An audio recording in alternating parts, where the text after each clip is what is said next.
orí mú he o ètè sọnù ara mẹ́ẹ̀ẹ́rírí mo máa rórí ológbò látẹ̀ mo níná ń jó lórí omi ẹni kéérú ẹ̀ wá báwo ni ilé ìgbókùúsí báwo ni mọ́ṣúárì ṣe máa dibi tí wọ́n ń kó ìbọn pamọ́ sí tí wọ́n tún ń jí àwọn èèyàn gbé pamọ́ sí ṣé wọ́n ń kó òkú pọ̀ má láàyè ni àbí àwọn tó wà ní mọ́ṣúárì yìí ó wà lára àwọn tí wọ́n ti jí gbé tí wọ́n pa wọ́n àbí kí gan ló ń ṣẹlẹ̀ àbí wọ́n ń jiyàn gbé lọ́tọ̀ wọ́n ń ṣe mọ́ṣúárì lọ́tọ̀ àbẹ́ni tó ní mọ́ṣúárì náà ló ní àwọn ikọ̀ ìjínigbé tiẹ̀ débi pé àwọn yẹn ló ń fún lówó bó ṣe ń tukọ̀ mọ́ṣúárì àbí èwo gan ni gbogbo ẹ̀ ṣe wá rí báyìí ẹ wá gbọ́ o ẹ̀yin olólùfẹ́ wa níkànnì Yorùbá Gidi TV àwọn ọlọ́pàá ẹ̀ka tìpínlẹ̀ Akwa Ibom ni wọ́n ṣàlàyé pé àwọn ti jágbọ́n ibì kan ní agbègbè ẹ̀kẹyà níjọba ìbílẹ̀ ọ̀kọ̀ọ̀bọ̀ nípínlẹ̀ náà tí wọ́n fi ń kó ohun ìjà olóró pamọ́ lóríṣiríṣi àmọ́ o kàyéfì ibẹ̀ ni pé ilé ìgbókùúsí níbẹ̀ pẹ̀lú kọmíṣánná ọlọ́pàá ẹ̀ka tìpínlẹ̀ náà CP Waheed Ayilara tí ó ń sọ èyí lákòókò tó ń ṣàlàyé ọ̀rọ̀ yìí fáwọn akọ̀ròyìn ní olú iléeṣẹ́ ọlọ́pàá tó wà ní agbègbè Ikọ̀ Àpabìò ní Uyo ní ọjọ́ Ajé sọ pé àwọn ọlọ́pàá ni wọ́n ya wọ mọ́ṣúárì náà lẹ́yìn tí wọ́n ti fi ọwọ́ òfin mú ẹgbẹ́ ajínigbé kan ìgbà tọ́wọ́ wọn ti àwọn ẹgbẹ́ ajínigbé yìí tó ń fi ọ̀rọ̀ wá wọn lẹ́nu wò ló wá ń jẹ́ kí wọ́n di mímọ̀ pé àwa tẹ́ ẹ mú yẹn rọra ṣe wá pẹ̀lẹ́ o bùbá wa ibi tẹ́ ẹ lè fọkàn sí ni o mọ́ṣúárì yìí ni tó wà lágbègbè ẹ̀kẹyà ibẹ̀ la máa ń kó àwọn tá a bá jí gbé sí ibẹ̀ la tún máa ń tọ́jú àwọn ohun èlò ìjà wa sí CP Waheed sọ síwájú sí pé ikọ̀ ajínigbé yìí ni olórí wọn Ubong Effiong Achibong léwájú ẹ̀ Ubong tí ọ̀pọ̀ mọ̀ sí kọ́ndímẹ́ǹtì ni wọ́n ti ń wá tipẹ́tipẹ́ látàrí ẹ̀sùn ìjínigbé àti ìṣekúpani èèyàn púpọ̀ tí wọ́n fi kàn án ní ìpínlẹ̀ náà àwọn ọlọ́pàá ṣiṣẹ́ ìwádìí tó gbópọn láti ṣàwárí gbogbo ohun tó ṣókùnkùn lórí ọ̀rọ̀ yìí wọ́n gba àwọn ohun ìjà olóró àti àwọn ohun ìṣekúpani tí Ubong Effiong Achibong tí wọ́n mọ̀ sí kọ́ndímẹ́ǹtì àti àwọn ikọ̀ ajínigbé rẹ̀ ń lò láti ṣe ìjàmbá àṣekúpani àti ìjínigbé fún àwọn èèyàn ìlú Akwa Ibom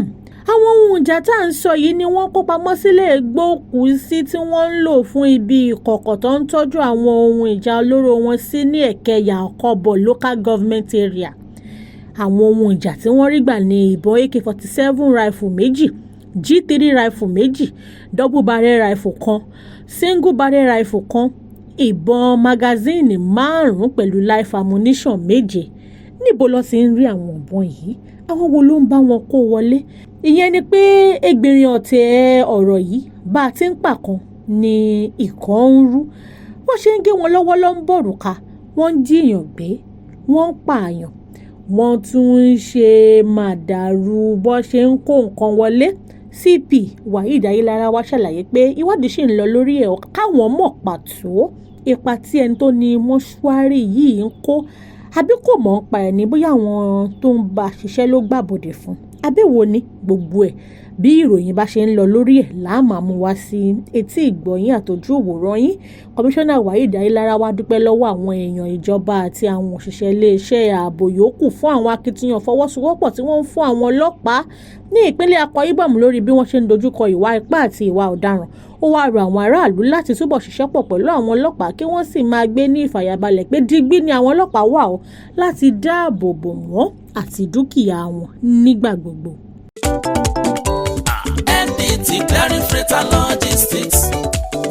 iṣẹ́ wọn dára wọ́n ká sọ́sọ́ wọn kárí ayé. NDT Clearing Freight and Logistics bá a ṣe kárí ayé bẹ́ẹ̀ ni òye iṣẹ́ yé wa cargo services wá dúró tán láti Nàìjíríà a ó bá yín gbé nǹkan ránṣẹ́ sí àwọn èèyàn yín ní Europe UK US Canada Asia lọ bẹ́ẹ̀ gàárì epo pupa ẹ̀gúsí ẹja gbígbẹ ìgbín irú àpọ̀n aṣọ ìlẹ̀kẹ̀ àwọn ìwé tó ṣe pàtàkì àti bẹ́ẹ̀ bẹ́ẹ̀ lọ kò tán síbẹ̀ MDT Clearing Services lékè téńté àṣẹ iṣẹ́ tó ń tẹ̀jọba tá a gbà ó ń mú àwọn èèyàn yàn wá láàyò láti port ọwọ́ kan ni MDT á clear kọ̀ńténà yín jáde fún yín bó ṣe kọ̀ńténà tó kún fún káà lóríṣiríṣi tàbí ohun mìíràn àwọn òṣìṣẹ́ wa kọ̀ lálá professionalism wa kò lẹ́gbẹ́ MDT doorstep delivery service náà ò gbẹ́yìn níbikíbi lágbàáyé àwa gbé ọjà yín fún yín lẹ́nu ọ̀nà yín MDT tún bá ní rajà product sourcing ìyẹn ni pé à á ràn yín lọ́wọ́ láti ra ohun tí ẹ fẹ́ à á sì fi ránṣẹ́ sí yín ní kámọ́ kóbó ní MDT clearing freight and logistics akájú ẹ̀